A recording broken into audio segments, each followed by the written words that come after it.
नमस्कार छात्रों। पिछली कक्षा में मैंने आपको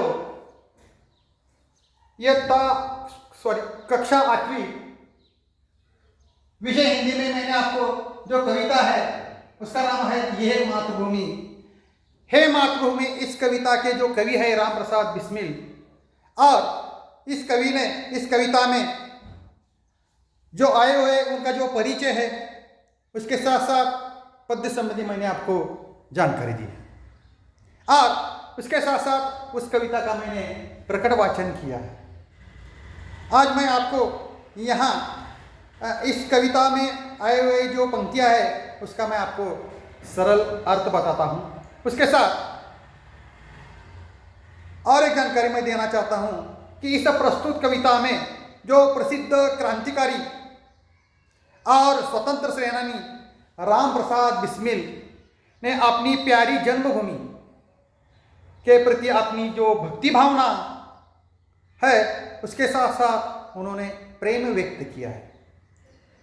कवि की कामना यानी इच्छा है कि वे सदा मातृभूमि की सेवा करते रहे और खुशी खुशी देश हित यानी देश के हित के लिए अपने जो प्राण है न्यौछावर कर देना चाहिए, बलिदान देना चाहिए। इसका मतलब है देश के प्रति अपना लगाव होना चाहिए।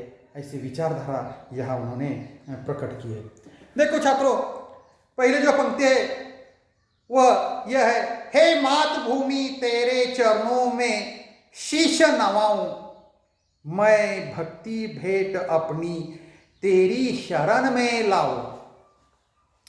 तो यहां कवि कहते हैं कि हे मातृभूमि यानी हमें अपना जो देश है भारत उसके प्रति उन्होंने कहा है, मैं तेरे चरणों में अपना सिर झुकाता हूं, मैं अपनी भक्ति रूपी भेंट लेकर तेरी शरण में आना चाहता हूं।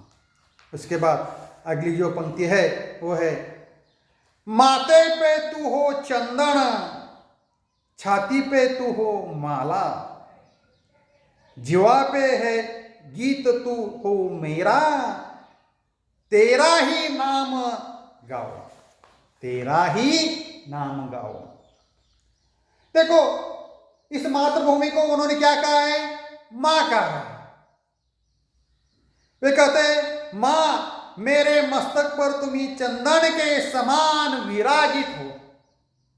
किसकी उपमा दी है उन्होंने? चंदन।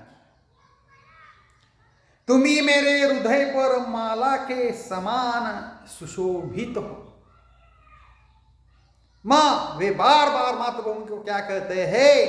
मां, मेरी जीवा पर केवल तेरा ही नाम हो, यानी इस देश का, और सदा तेरा ही गुणगान करता हूं, यानी मातृभूमि का। अगली जो पंक्ति है उसका नाम है, जिससे सपुत उपजे श्री राम कृष्ण जैसे, उस धूल की मैं तेरी निज शीश में चढ़ाऊं। देखो छात्रों, यहां कवि कहते हैं कि इस भूमि ने श्री राम और कृष्ण जैसे सुपुत्रों, दो सुपुत्र, कौन कौन से? श्री राम और कृष्ण जैसे सुपुत्रों को जन्म दिया है इस मातृभूमि। ऐसी मातृभूमि की रज को मैं नित्य अपने शीश पर चढ़ाना चाहता हूं।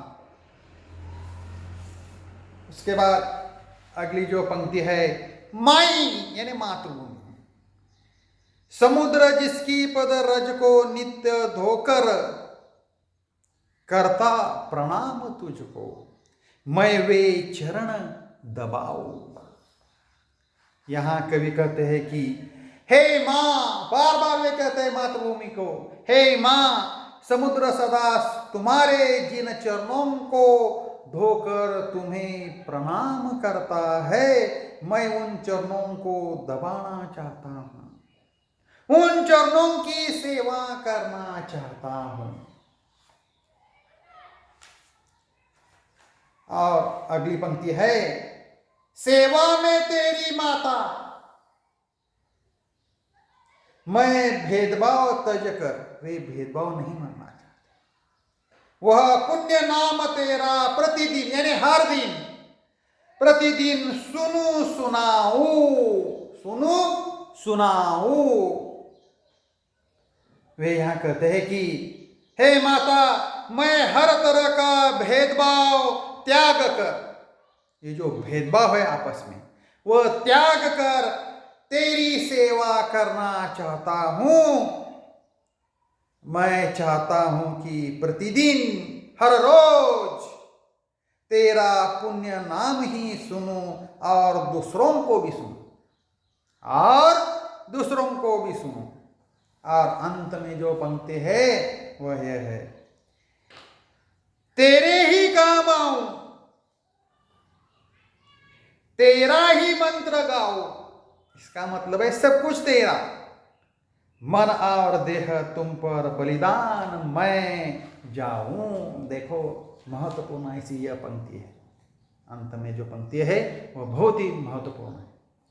वे कहते हैं कि, यानी कवि कहते हैं, मैं मंत्र के रूप में तेरा ही नाम जपता रहूं, जिस भी रूप में हो सके मैं तेरे लिए ही समर्पित रहूं।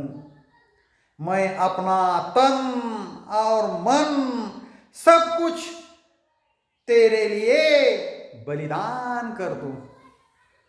मातृभूमि के प्रति अनमोल विचारधारा यहाँ कवि ने प्रकट की है। जो लगाव है, जो प्रेम है, यहाँ कवि राम प्रसाद बिस्मिल ने यहाँ प्रस्तुत है मातृभूमि के प्रति उन्होंने प्रकट किया है। और यहाँ मैं ठहरता हूँ। धन्यवाद।